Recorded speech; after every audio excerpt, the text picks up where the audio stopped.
Doctor যখন বলেন আপনার ক্যান্সার হয়েছে, তখন যে প্রশ্নগুলো সবার মাথায় আসে সেটি হলো এখন কি হবে, কোন স্টেজে আছে এবং কি কি টেস্ট করতে হবে। আজকের ভিডিও তারই উপর, ক্যান্সার ধরা পড়ার পর কোন কোন টেস্ট করা আপনার জন্য দরকারি এবং কেন এই টেস্টগুলি অত্যন্ত গুরুত্বপূর্ণ।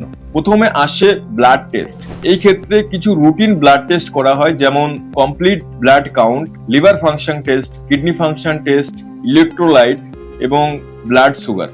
এই টেস্টগুলির মাধ্যমে দেখা হয় রোগীর শরীর ক্যান্সারের ট্রিটমেন্ট নেওয়ার জন্য প্রস্তুত কিনা। সেকেন্ড স্টেপে আসে ইমেজিং বা ফটো। এগুলি খুবই গুরুত্বপূর্ণ, কারণ এগুলি থেকে বোঝা যায় আপনার শরীরে ক্যান্সার কোথায় কোথায় আছে। সাধারণ যে ইমেজিং গুলো করা হয় সেগুলি হলো CT scan, PET CT scan, MRI, X ray, ultrasound এবং বোন স্ক্যান। থার্ড স্টেপে আসে বায়োপসি এবং হিস্টোপ্যাথোলজি।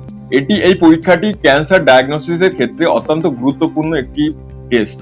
এই টেস্টের মাধ্যমে শরীরের কোনো সন্দেহজনক জায়গা থেকে টিস্যু বা মাংসের টুকরো নিয়ে মাইক্রোস্কোপে পরীক্ষা করা হয়।